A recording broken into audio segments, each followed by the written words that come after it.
गांव की शाम होने वाली थी। आसमान में काले घने बादल ऐसे छा गए थे जैसे दिन में ही रात हो गई हो। ठंडी हवाएं चल रही थी और बिजली कड़क रही थी। ब्रजेश अपनी पुरानी लकड़ी की रेडी को धकेलता हुआ चौराहे की तरफ जा रहा था। ब्रजेश बहुत गरीब था। उसके पास बस यही एक ठेला था जिससे वह छोले समोसे बेचकर अपना गुजारा करता था। उसके घर की छत कच्ची थी जो हर बारिश में टपकने लगती थी। हे भगवान, आज बस बारिश ना हो। अगर आज समोसे नहीं बिके तो कल तक सब खराब हो जाएगा। घर में राशन भी खत्म हो चुका है। सुमित्रा भी इस उम्मीद में होगी कि आज कुछ पैसे लेकर आऊंगा तो घर का चूल्हा जलेगा। जैसे ही ब्रजेश ने चौराहे पर अपना ठेला लगाया, वैसे ही मोटी मोटी बूंदें गिरने लगी। देखते ही देखते बहुत तेज बारिश शुरू हो गई। लोग अपनी अपनी दुकानों के शटर गिराकर घर जाने लगे। तभी ब्रजेश ने जल्दी से एक फटी हुई पन्नी निकाली और अपने छोले समोसे को बचाने के लिए उसे ढक दिया। वो खुद तो भीग रहा था, पर उसे चिंता अपने समोसे की थी।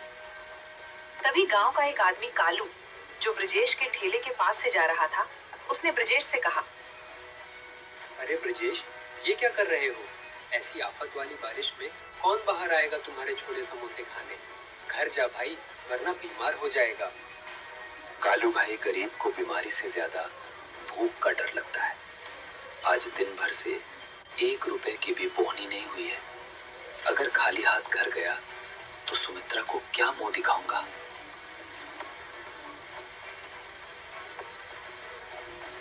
बारिश और भी तेज हो गई। वो एक पेड़ के नीचे खड़ा होकर बस आसमान की तरफ देखने लगा। उसकी आंखों में आंसू थे और दिल में डर। रात के 8 बज गए थे। बारिश थोड़ी धीमी हुई थी, लेकिन हर तरफ सन्नाटा था। ब्रजेश ने सोच लिया था कि आज का दिन उसके लिए खराब गया। अब घर लौट जाना चाहिए। वो अपना सामान समेट ही रहा था कि अचानक एक बड़ी सी कार कीचड़ उछालती हुई आई और सीधे ब्रजेश के ठेले के पास आकर रुक गई। उस कार से एक साहब बाहर उतारते हैं और कहते हैं, ओ भाई, क्या कुछ खाने को मिलेगा? हम लोग शहर जा रहे थे, लेकिन आगे का रास्ता बंद है। बहुत जोर की भूख लगी है। जी साहब, समोसे तो तैयार है, बस छोले गर्म करने की देर है। आप 5 मिनट रुकिए, मैं अभी देता हूँ। अरे भाई, जल्दी करो। इस ठंड में कुछ गर्मा गर्म मिल जाए तो जान में जाना है। ब्रजेश के मुरझाए हुए चेहरे पर रौनक आ गई। उसने जल्दी से चूल्हा जलाया। मक्खन की खुशबू चारों तरफ फैल गई। उसने तवे पर छोले समोसे को अच्छे से गर्म किया और गर्मा गर्म धुआं निकलती छोले समोसे देखकर उन मुसाफिरों की भूख और बढ़ गई। जिसके बाद ब्रजेश गर्मा गर्म छोले समोसे की प्लेट सजाकर साहब को देता है। लीजिए साहब, गर्मा गर्म छोले समोसे खाइए। जिसके बाद साहब जैसे ही छोले समोसे का एक निवाला खाते हैं तो ब्रजेश से कहते हैं, वाह भाई, क्या स्वाद है। हमने शहर के बड़े होटलों में खाया है, पर ऐसे चटपटे छोले कहीं नहीं मिले। तुमने तो कमाल कर दिया। सच में यार, इस बारिश में इसका स्वाद दुगना हो गया है। भाई, 2 प्लेट और लगाओ। ब्रजेश की मेहनत रंग लाई। उन लोगों ने भरपेट खाना खाया। जब पैसे देने की बात आई तो साहब ने खुश होकर ब्रजेश को 2000 का नोट थमा दिया। साहब, ये तो बहुत ज्यादा है। मेरे पास तो छुट्टे भी नहीं है। रख लो भाई, इस मुसीबत में तुमने हमें खाना खिलाया। ये उसके लिए छोटा सा इनाम है। खुश रहो। गाड़ी वहां से चली गई। तभी ब्रजेश ने उस नोट को अपने सिर से लगाया और भगवान का शुक्रिया किया। वो जल्दी जल्दी अपना ठेला लेकर घर की तरफ भागा। उसे लग रहा था जैसे आज वो दुनिया का सबसे अमीर आदमी है। पर उसे नहीं पता था कि गांव का ही एक लालची आदमी राजेश ये सब छिप कर देख रहा था और उसके मन में जलन पैदा हो रही थी। राजेश गांव में एक छोटी सी किराने की दुकान चलाता था, लेकिन उसका दिल बहुत छोटा था। जब उसने देखा कि कल रात ब्रजेश ने एक ही बार में 2000 रुपए कमा लिए, तो उसके पेट में वो बात पच नहीं पाती। वो सोचने लगा कि अगर ये गरीब छोले समोसे वाला ऐसे ही पैसे कमाने लगा तो कल को ये मेरी बराबरी करने लगेगा। जिसके बाद उसने अपने चेले से कहा, देख रहा है, कल तक जिसके पास नमक खरीदने के पैसे नहीं थे, आज उसके ठाट देख। ये शहर वाले भी पागल हैं। कहीं भी रुककर कुछ भी खा लेते हैं। हमें कुछ ऐसा करना होगा कि इसकी दुकान पर कोई कदम भी ना रखे। शाम को फिर से हल्की हल्की बूंदाबूंदी शुरू हो गई। ब्रिजेश अपने छोले तैयार कर रहा था। तभी राजेश अपने 2-3 साथियों के साथ वहां पहुंचा और जानबूझकर शोर मचाने लगा। अरे छी छी ब्रजेश, ये कैसी बदबू आ रही है तेरे ठेले से? इस छोले में सब्जियां सड़ी हुई इस्तेमाल कर रहा है क्या? कल रात शहर वालों को तो ठग लिया और अब हमें बीमार करने का इरादा है क्या? नहीं राजेश भैया, ये आप कैसी बात कर रहे हैं? सुमित्रा ने सुबह ही मंडी से ताजी टमाटर और मटर ला कर दिए हैं और अपने ठेले पर सफाई का पूरा ध्यान भी रखता हूँ। अरे चुप कर, सबको दिख रहा है कि तू बारिश के गंदे पानी में छोले बना रहा है। गांव वालों सुन लो, अगर ब्रजेश के छोले समोसे खाए तो पेट खराब होना पक्का है। कल रात जो लोग खाकर गए थे, सुना है उनकी तबीयत बिगड़ गई है। राजेश की बात सुनकर जो एकाध लोग आने वाले थे वो भी चिटक गए। गांव में अफवाह आग की तरह फैलती है। ब्रिजेश सफाई देता रहा, लेकिन राजेश ने वहां इतना हंगामा किया कि लोग डर के मारे दूर हटने लगे।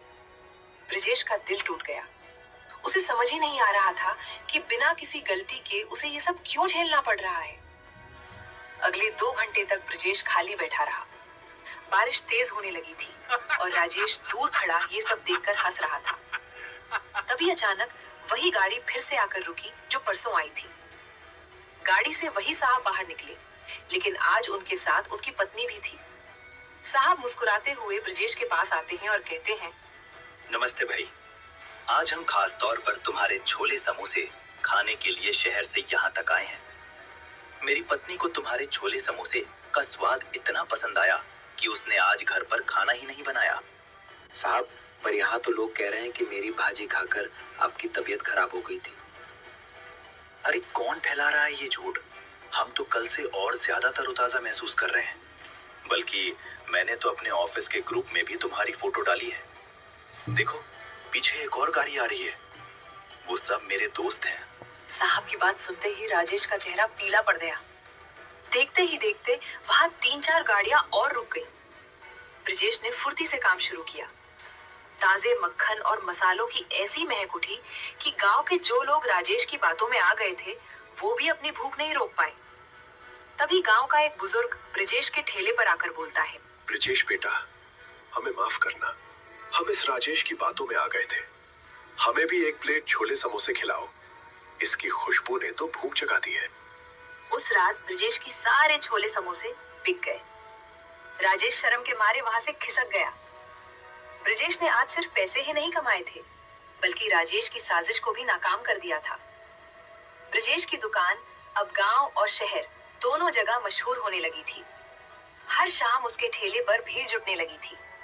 सुमित्रा भी अब घर पर ब्रिजेश की मदद करती और दोनों मिलकर और भी स्वादिष्ट मसाले तैयार करने लगे। लेकिन ब्रिजेश का सपना अब बड़ा हो गया था और एक रात जब ब्रिजेश घर लौटा तो उसने देखा कि सुमित्रा छत से टपकते पानी को रोकने के लिए बर्तन रख रही है। पूरी रात दोनों सो नहीं पाए क्योंकि बिस्तर भीग चुका था। और तभी उस रात ब्रिजेश ने एक बड़ा फैसला लिया। सुमित्रा, अब बहुत हो गया। कब तक हम इस टपकती छत के नीचे रात गुजारेंगे? भगवान की दया से अब हमारे पास कुछ पैसे जमा हो गए हैं। मैं सोच रहा हूँ कि अब ठेला छोड़कर एक छोटी सी दुकान किराए पर ले लूं। दुकान पर उसके लिए तो बहुत पैसे लगेंगे और गांव के चौराहे पर दुकान मिलना भी तो मुश्किल है। कोशिश करने में क्या हर्ज है? अगर एक बार पक्की दुकान हो गई तो बारिश में भी धंधा बंद नहीं होगा और लोग आराम से बैठकर खा सकेंगे। मैं कल ही सरपंच जी से बात करूंगा। अगले दिन ब्रिजेश सरपंच जी के पास गया। सरपंच जी ने ब्रिजेश की मेहनत देखी थी, इसलिए उन्होंने उसे चौराहे के पास एक पुरानी दुकान किराए पर दिलाने में मदद की। ब्रिजेश ने दिन रात एक करके उस दुकान की सफाई की और उसे एक छोटे से छोले समोसे ढाबे का रूप दे दिया। ब्रिजेश के ढाबे का नाम रखा गया ब्रिजेश छोले समोसे सेंटर। उद्घाटन के दिन ब्रिजेश ने पूरे गांव को न्योता दिया। उसने सोचा था कि पुरानी बातें भूलकर वो राजेश को भी बुलाएगा ताकि गांव में भाईचारा बना रहे। जिसके बाद ब्रिजेश राजेश की दुकान पर जाता है और कहता है, राजेश भाई, आज मेरी छोटी सी दुकान का उद्घाटन है। आप जरूर आना, मुझे बहुत खुशी होगी। बड़ा आया दुकान खोलने वाला। 2 दिन शहर वाले क्या रुक गए, तू तो अपने आप को राजा समझने लगा। जा, मैं नहीं आने वाला तेरी सड़ी हुई दुकान पर। ब्रजेश उदास मन से वापस आ गया। शाम को ढाबे पर खूब रौनक थी। मुसाफिर, गांव के लोग और बच्चे सब बड़े चाव से छोले समोसे खा रहे थे। तभी अचानक कुछ ऐसा हुआ जिसकी किसी ने उम्मीद नहीं की थी। गांव के कुछ आवारा लड़के जिन्हें राजेश ने पैसे देकर भेजा था, ढाबे के अंदर आए और शोर मचाने लगे। और एक लड़का जानबूझकर प्लेट नीचे गिरा देता है और कहता है, अरे ये कैसे छोले हैं? इसमें तो कंकड़ पत्थर है। तुम लोग हमें बीमार करना चाहते हो क्या? ब्रजेश सन रह गया। उसे पता था कि छोले उसने खुद बनाए हैं, उसमें कंकर हो ही नहीं सकते। लेकिन वो लड़के इस बात को लेकर दुकान का सामान बाहर फेंकने लगे, जिसके कारण दुकान का पूरा माहौल खराब हो गया। तभी भीड़ में से एक कड़क आवाज आई, रुको, ये क्या बदतमीजी है? सबने मुड़कर देखा तो वो गांव के नए सब इंस्पेक्टर रघुवीर सिंह थे। वो सादे कपड़ों में अपनी पत्नी के साथ वहां छोले समोसे खाने आए थे। उन्हें देखकर राजेश के भेजे हुए लड़के घबरा गए, जिसके बाद रघुवीर सिंह उन लड़कों के पास जाकर कंकर वाली प्लेट उठाते हैं और कहते हैं, तुम कह रहे हो इसमें कंकर है? जरा मैं भी तो देखूं। अरे ये कंकर तो ऊपर से डाले गए लगते हैं, क्योंकि इस कंकर पर भाजी का मसाला भी नहीं लगा है। सच सच बताओ, तुम्हें यहाँ हंगामा करने के लिए किसने भेजा है? वो साहब, हमें तो राजेश भैया ने बोला था कि ब्रजेश की दुकान जमने नहीं देनी है। उन्होंने हमें पैसे दिए थे। ये सुनते ही वहां खड़े गांव वालों में कान्हाफूसी शुरू हो गई। सबको समझ आ गया कि ब्रजेश बेकसूर है। जिसके बाद रघुवीर सिंह ने उन लड़कों को डांट कर भगा दिया और ब्रजेश से कहने लगे, ब्रजेश भाई डरो मत, तुम्हारी ईमानदारी ही तुम्हारी सबसे बड़ी ताकत है। आज से यहाँ तुम्हें कोई परेशान नहीं करेगा। चलो अब हमारे लिए 2 प्लेट बढ़िया सी छोले समोसे लगाओ, बहुत भूख लगी है। ब्रजेश की आंखों में आंसू आ गए। उसने हिम्मत जुटाई और फिर से काम शुरू किया। उस दिन के बाद गांव वालों का भरोसा ब्रजेश पर और भी ज्यादा बढ़ गया। ब्रजेश का काम अब दिन दुगुनी रात चौगुनी तरक्की कर रहा था। दूसरी तरफ राजेश की जलन कम होने का नाम नहीं ले रही थी। उसने सोचा कि अगर ब्रजेश छोले समोसे बेचकर अमीर हो सकता है तो मैं क्यों नहीं। उसने भी अपनी दुकान के बाहर छोले समोसे का बड़ा सा बोर्ड लगा दिया। और तभी राजेश ने अपने चेले से कहा, देख ब्रजेश, ताजी सब्जियां और महंगा मक्खन डालता है, इसलिए उसे बचत कम होती है। हम क्या करेंगे, हम मंडी से सस्ती और थोड़ी बासी सब्जियां लाएंगे और मक्खन की जगह सस्ता डालडा घी इस्तेमाल करेंगे और स्वाद के लिए तेज मिर्च डाल देंगे, किसी को पता नहीं चलेगा। राजेश ने दुकान तो शुरू कर दी, लेकिन उसका इरादा सिर्फ पैसा कमाना था, सेवा करना नहीं। शुरुआत में कुछ लोग कम दाम के लालच में राजेश के पास गए, लेकिन 2 ही दिन में असर दिखने लगा। और एक दिन गांव का एक आदमी पेट पकड़कर राजेश की दुकान पर आया और कहने लगा, अरे राजेश, ये क्या खिला दिया तुमने? कल रात तुम्हारे छोले समोसे खाए थे, तब से पूरे घर का पेट खराब हो गया है। डॉक्टर के यहाँ चक्कर लगाने पड़ रहे हैं। धीरे धीरे राजेश की पोल खुलने लगी। जो लोग सस्ते के चक्कर में राजेश के यहाँ छोले समोसे खाने गए थे, उनकी तबीयत खराब हो गई थी। गांव के पंचायत में राजेश की शिकायत पहुंच गई।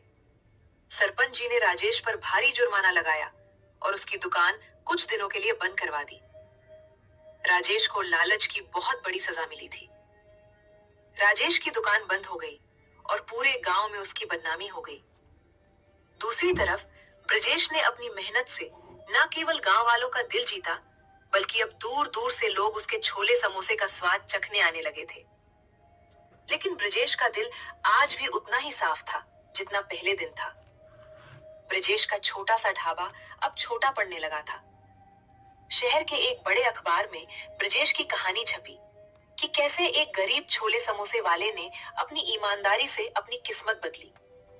इस खबर के बाद शहर के एक बड़े बिजनेसमैन ब्रजेश के पास आए। ब्रजेश भाई, आपकी छोले समोसे में जो स्वाद है वो मैंने आज तक कहीं नहीं चखा। मैं चाहता हूं कि शहर के मुख्य हाईवे पर हम मिलकर एक बड़ा फैमिली रेस्टोरेंट खोलें। जगह और पैसा मेरा होगा और हुनर आपका। साहब, मैं तो एक छोटा सा आदमी हूँ। मुझे डर लगता है कि कहीं मैं इतनी बड़ी जिम्मेदारी संभाल पाऊंगा या नहीं। क्यों नहीं संभाल पाएंगे? आपने कीचड़ और बारिश में ठेला चलाया है। यह तो फिर भी छत के नीचे का काम है। आपको भगवान ने मौका दिया है, इसे मत छोड़िए। ब्रिजेश मान गया।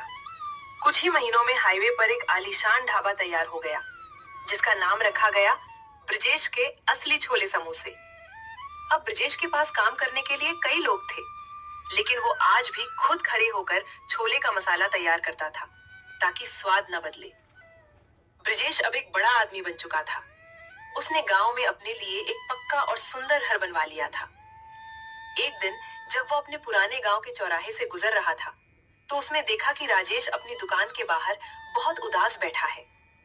उसकी दुकान पर धूल जमी थी और वो बहुत कमजोर लग रहा था। जिसके बाद ब्रिजेश राजेश के पास जाता है और कहता है, राजेश भाई राम राम, क्या हाल चाल है? ब्रिजेश, तुम यहाँ। भाई मुझे माफ कर दो, मैंने तुम्हारे साथ बहुत बुरा किया, तुम्हारी दुकान उजाड़ने की कोशिश की। आज देखो, कुदरत ने मुझे वही लाकर खड़ा कर दिया है। मेरी दुकान बिकने की कगार पर है और मेरे पास कोई काम नहीं है।